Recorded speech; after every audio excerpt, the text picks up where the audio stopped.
Hey guys, it's Joe from Team Burning Infinity with Devon here, and hello. We're just doing a little tutorial for you guys. This is gonna be part one of one of the probably few videos. How to play Kaijudo.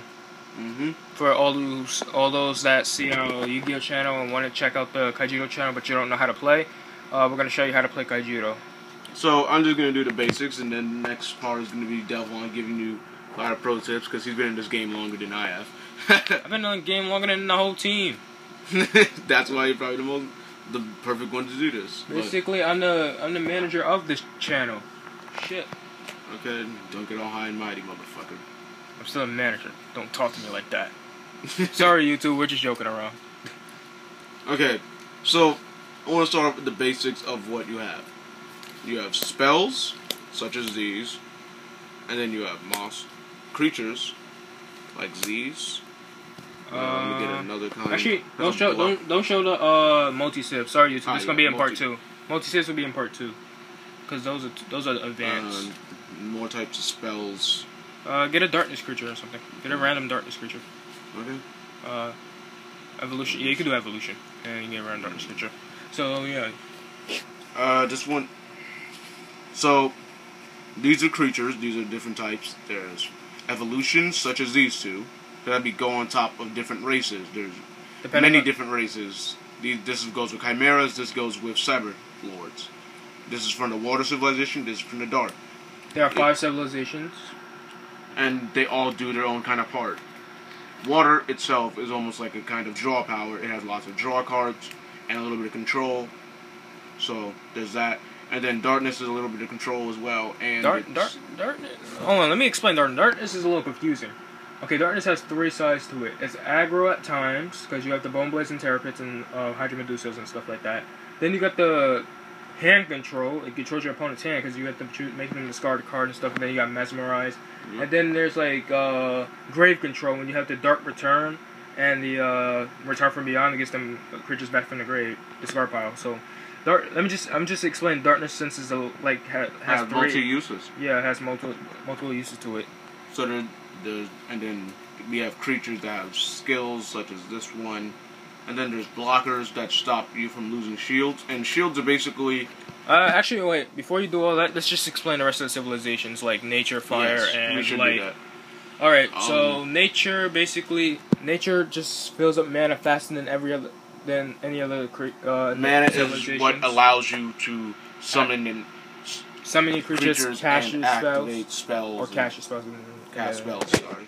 And then fire is a very aggressive civilization. It's more of a rush aggressiveness. You can use it aggressively, you can use it for rush aggressively, all that stuff. So yeah. And then light is almost like light is infinite blockers. Yes. And blockers you'll learn about later from Jalen. Go ahead. This is a blocker itself. It's a water, and that's all I can really say. It's a blocker. Blockers basically help you from losing your shields faster than you would. They block creatures that your opponent attack with.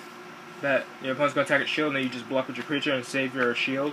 So that's some of the basics you need to know about creatures. Just creatures in general.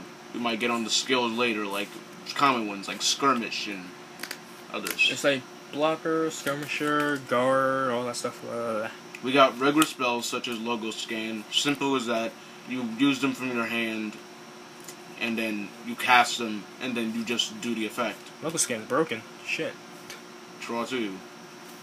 And then we got shield blasts, such as Bone Blades, because Bone Blades, there's certain things with shield blasts. If they're in your shield when you start off before you even draw, you put 5 shields. And then say they hit this one. You can, instead of putting it back in your hand, when shields would usually go back to your hand, such as this kind, like if they hit this would go back to your hand. But this would be, if you want to cast it, you can cast it for free because it was a shield blast. And then it'll just go to the discard pile, and you just cast it for free. In this case, it's Bone Blade, so you banish a target enemy creature flow 4 less. So, and then this would normally go back to your hand. Sorry, YouTube, my stomach is grumbling because I'm hungry as hell. I ain't eat a lot today, so yeah. Once again, and then if you lose 5 shields, then you have to, basically the next attack after you lose all 5 shields would be you losing Or if you're the opponent and you get rid of all your opponent's shields and then you attack them, then that's game and you win. Basically. Continue.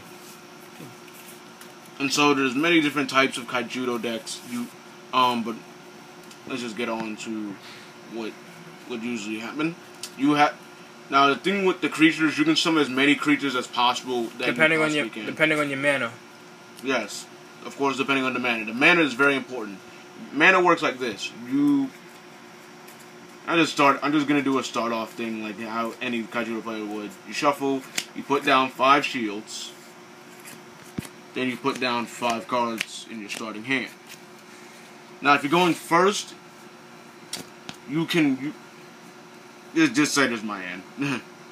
If you're going first, you do not draw a card.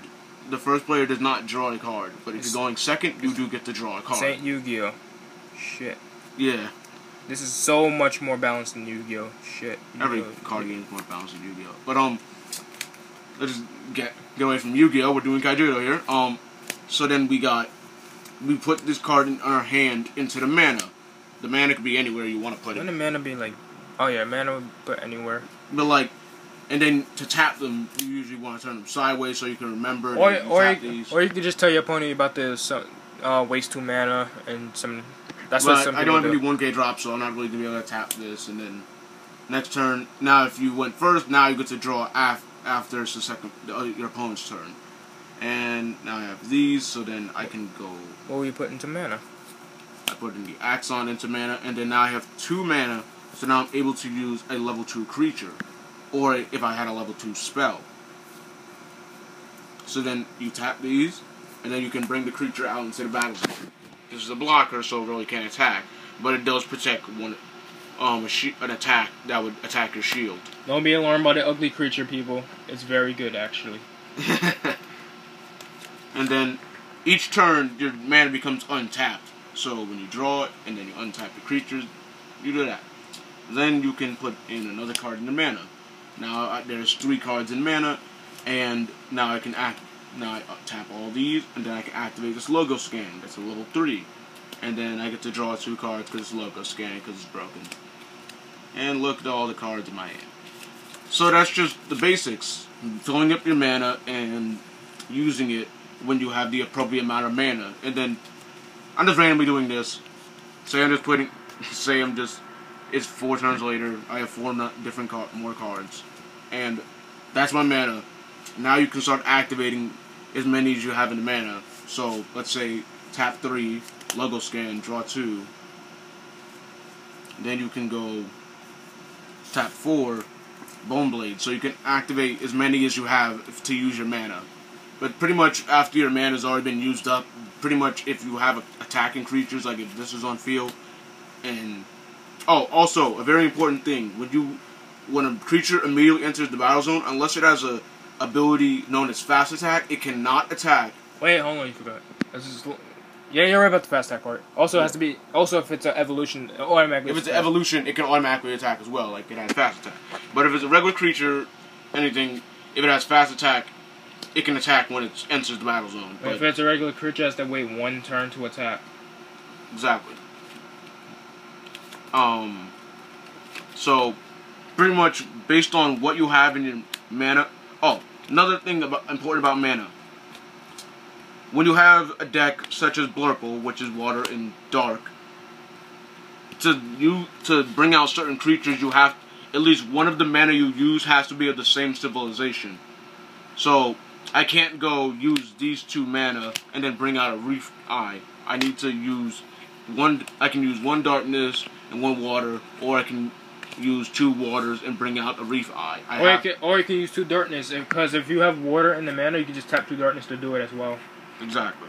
So basically, if you have like a mana with 3 water and you have darkness creatures on board, you can't summon the darkness creatures until you put a darkness card in mana. Basically, that's what he's saying. Thank you. And there's really not that much many more basics. When you lose 5 shields. Yeah, we already explained that. They lose, blah, blah, blah. And there are some broken cards. So, is there any other things you want to say before we might end the video? Get to part 2. Alright, so rate, comment, subscribe, and see you guys later. So stick around for part 2. Jalen out with Devon. Later, YouTube.